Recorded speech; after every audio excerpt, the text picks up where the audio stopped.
Welcome to the AM News on the AM Show. Now the details. President John Dramani Mahama has delivered a scathing judgment of the NPP government's management of the economy in his first State of the Nation address of his second term. In more than 2 hours, John Mahama rebuked the former government for leaving the country in dire economic situation.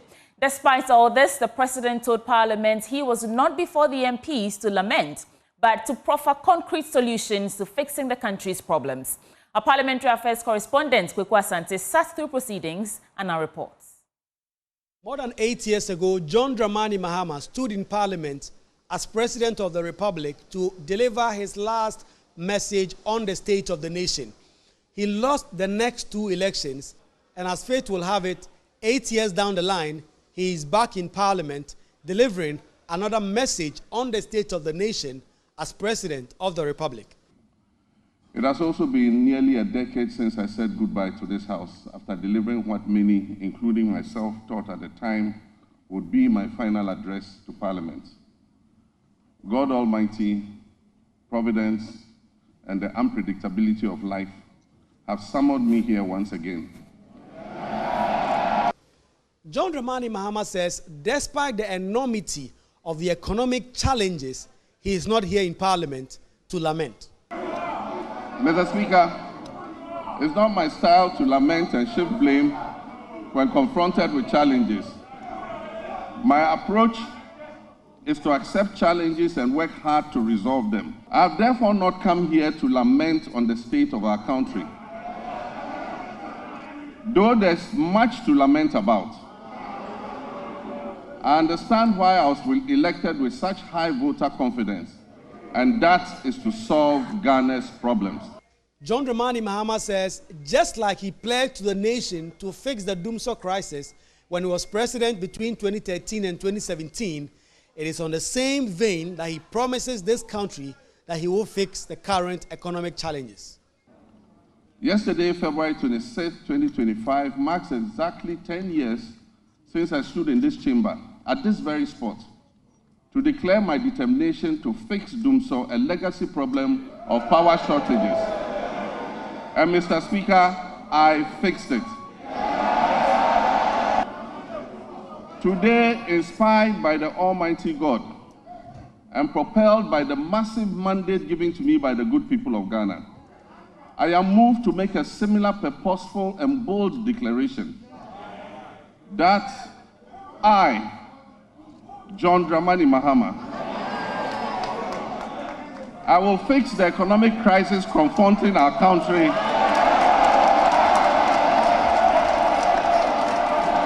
and reset it on a path of growth and prosperity. John Dramani Mahama continues to paint a gloomy picture of the economy. We have inherited a country that is broken on many fronts. The profundities of the challenges confronting us are staggering. We are saddled with staggering debts and glaring signs of almost deliberate and, in some cases, reckless mismanagement of our resources. Outside of the chamber, meanwhile, some NPP MPs have been describing the president's address as being full of lamentations. I think it's also important for us to point out that, it will appear that the whole address was framed on the anchor or the pillars of lamentations and blame game, and if you want, almost even shaking responsibility of governance, of the fact that he has a responsibility to govern with the greatest of respect to the president. We're all part of the transition team and we work together in the transition. This is not the economy we handed over. We handed over an economy that all the economic indicators, clearly showed that we were on the right path. And they themselves admitted to that at the transition meetings. So why are you saying something different today? I was happy to hear that he says a certain amount of money has been committed to the project and has been spread over. Government is continuing, and if MPP government was to be in power today, all these Agenda 11 hospitals would have been completed. Without peace, can you function? You cannot function. And so when you inherit a peaceful nation, from the previous administration. My thinking is that that is the first you need to acknowledge and commend the previous president, Nana Addo Dankwa Akufo-Addo, and the MPP administration for bequeathing to you a peaceful country. But NDC MPs have been firing back, insisting the president delivered a message on the true state of the nation. Each minister continue, because we already started, continue with the marching orders. I am sure that we will be able to build the Ghana we all want. The best part is that together with everybody in this country, we are building the Ghana we want. As for the resetting, he's reset. And together, we should be able to build the Ghana we want. I'm sure the whole of Ghana listened to His Excellency. So for anybody like the minority to try to twist whatever he has said, I'm sure it's a bit of some way. Of course, they will always have their say, and the majority will have its way.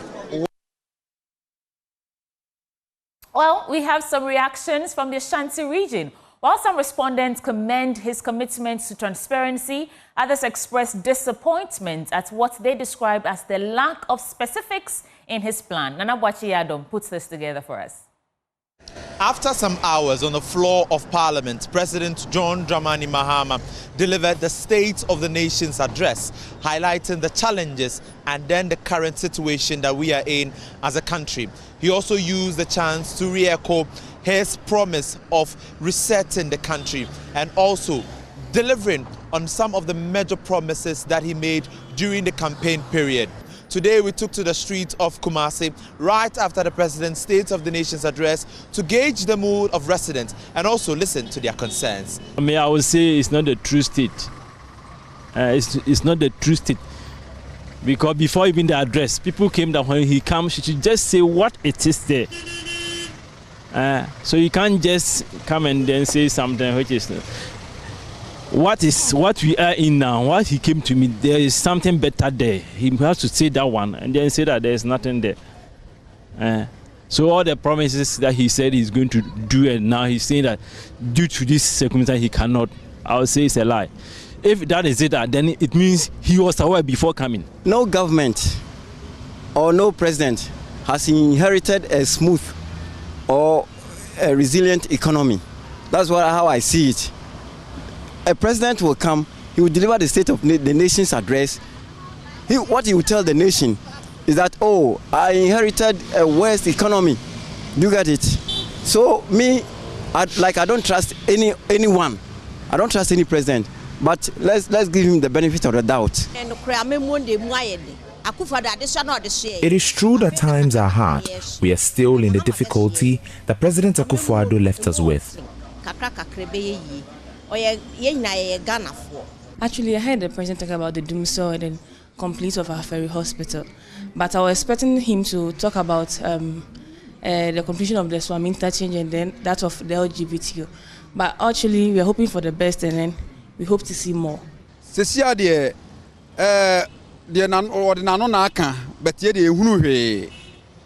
We are still in the same economic difficulty, but let's give him some time to fix it just as he promised. We are looking up to him. After the President's State of the Nation's address, which has elicited mixed reactions on the streets of Kumasi, a lot of these respondents want President John Mahama to implement all the promises he made during the campaign period. For Joy News, my name is Nana Boakye-Adom, Kumasi. From Kumasi, let's come right back here in Accra, because some students at the University of Ghana are urging President John Dramani Mahama to consider his plans to integrate military training into the National Service Scheme as a pathway for recruitment into the armed forces.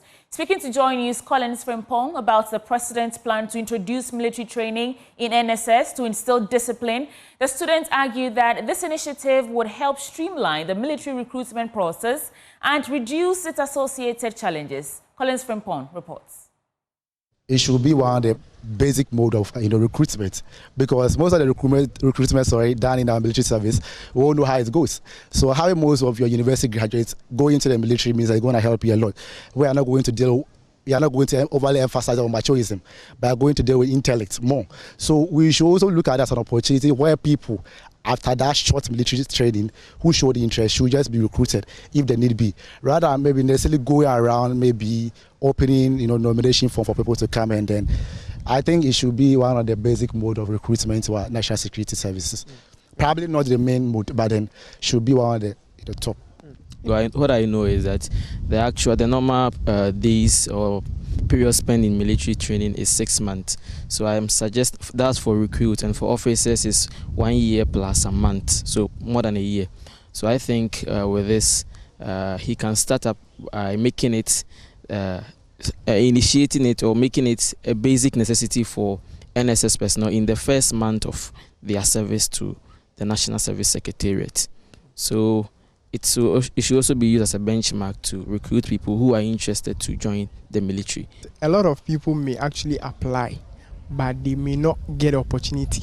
Some may pass, protocol means, and still they may not get. So I think if they are given a taste of it, and after, going through the necessary, training for the few months he's intending to do it, then no problem. If they still want to join, then they can still remain. Yeah. Well, they say this initiative will help streamline the recruitment processes and its associated challenges. But let's move on to other stories now. And the selection of Dr. Matthew Opoku Prempeh, popularly known as Napo, as the running mate of Dr. Mahmoud Bawumia had a detrimental effect on the New Patriotic Party's fortunes in the 2024 general election. This is the conclusion of a study conducted by the Department of History and Political Science of the Kwame Nkrumah University of Science and Technology. The key findings reveal a huge public dissatisfaction towards Dr. Opoku Prempeh's political utterances, internal party division, among others. Nana Boache Iadom tells us more in this report. The research on the prospects of the 2024 election conducted by the Department of History and Political Science at the KNUST was based on public perception and the preference of the NPP's vice presidential candidate, Dr. Matthew Opoku Prempeh. The research highlights the negative impact of Dr. Opoku Prempeh as running mate to Dr. Mahmoud Bawumia during the 2024 campaign. Lead researcher Professor Samuel Ledu-Jemfi sheds light on the findings. The running mate in any political party should potentially, if not galvanize support, at least serve as an icing on the cake of the campaign. So satisfaction with Dr. Prempeh as VP candidate to Bawumia further emphasizes several things. The data on satisfaction with Dr. Matthew Opoku Prempeh's performance as the vice presidential candidate showed a predominantly negative response from respondents. A significant 36.31% were very unsatisfied, and 6.35% were unsatisfied, indicating considerable discontent with his performance. In contrast, 24.39% of respondents remained neutral, suggesting uncertainty or indifference. Meanwhile, 17.69% were very satisfied, and 15.26% were satisfied, reflecting some positive feedback, but not enough to counterbalance the dissatisfaction. Professor Ledu-Jemfi made some recommendations for Dr. Matthew Opoku Prempeh's candidacy going forward. Elections and politics is science. And so today, we have all seen the outcome of the elections, and we saw what happened. So it is not time for the NPP to be beating its chest. It is time to learn, relearn, unlearn, and to look at the way forward to make sure that the party is properly positioned in terms of its candidature and more so who becomes the running mate or who stays as a running mate in looking at the science of what Ghanaians are looking at. Dr. Amache Boateng, a political scientist at KNUST, also cited public dissatisfaction towards the NPP's running mate. The broader Ghanaian public, should their concerns be factored, into the party's selection of their, let's say, flag bearer, let's say the running mate? Should a party consider internal factors alone, given the fact that the crucial thing is going to be decided on by the bigger Ghanaian public. So I think these are interesting issues that political parties will want to take note of going forward. For Joy News, Nana Bochidanko Yadom, Kumasi. Moving on, the Center for Strategic Philanthropy and Social Investment of the Pentecost University, Philanthropy Ghana, and the Multimedia Group have signed an MOU towards the expansion of the Joy News Impact Makers Awards. Now, this partnership aims to amplify the voices of small philanthropic organizations by giving them the platform, recognition, and support they deserve. Joy News LC Asiedu Akisedu witnessed the signing ceremony and filed this report. The new partnership among three key organizations, Center for Strategic Philanthropy and Social Investment at Pentecost University, Philanthropy Ghana, and the Multimedia Group's Joy News, aims to expand the reach and impact of the Joy News Impact Makers Awards. The Memorandum of Understanding will foster greater collaboration in media philanthropy, amplify global philanthropy stories, and strengthen international networks. Speaking to Joy News at the signing ceremony, Board Chairman of SEPSI, Apostle Dr. Christian Chekpo, emphasized the significance of the partnership. We have met to sign MOUs so that we can work in partnership with one another to see how we can support each other and grow philanthropy, not only in Ghana, but in the whole of the West Africa sub-region.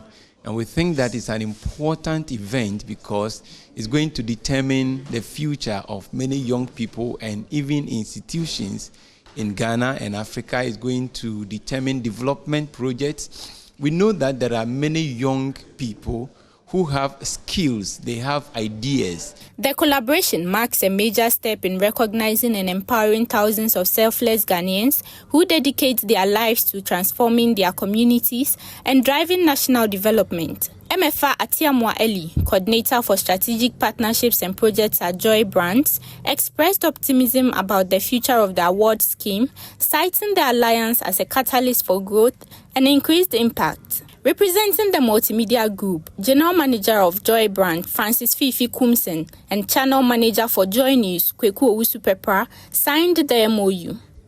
Signing on behalf of the Pentecost University SEPSI were Board Chairman Apostle Dr. Christian Chekpo and Acting Director Reverend Emmanuel Mafo.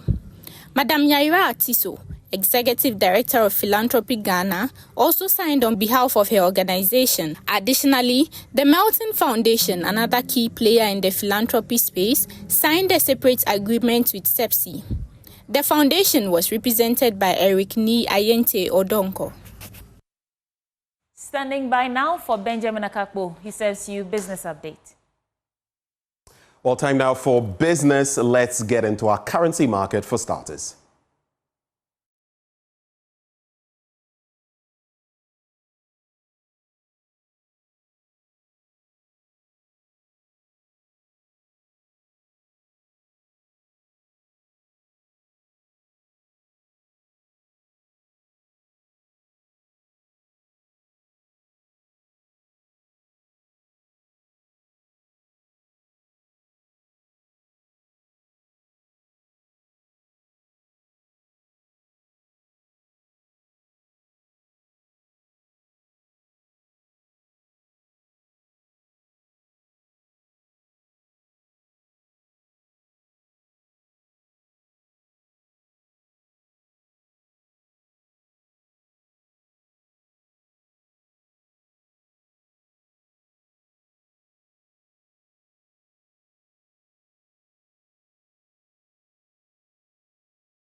Well, from there, let's get into our stories now. An economist, Professor Patrick Esuming, has stated that the 2025 budget will prove whether the government is keen on resetting the economy.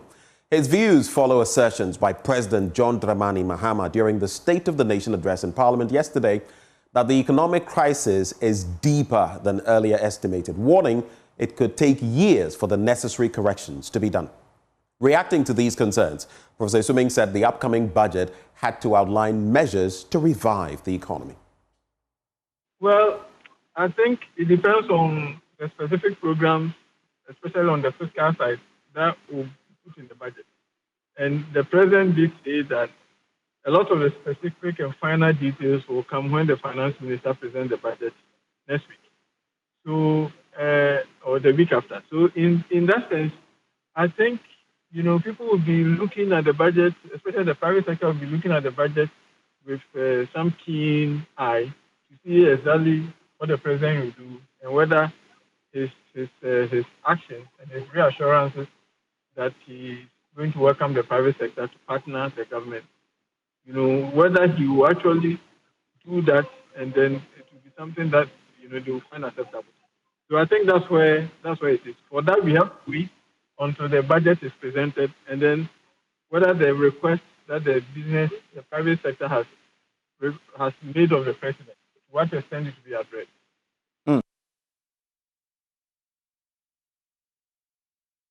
Well, let's head now into our commodities market.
That's it for our business updates. Handing over back to Sweetie Abochi. And that will be it for the AM News Bulletin on the AM Show. But stick with us. We get right into the news review segment. Our guest joining us in studio, Afel Moni, former President GJA, Kwame Nkrumah Botsio, General Secretary CPP. We'll be back in a bit. Don't go away.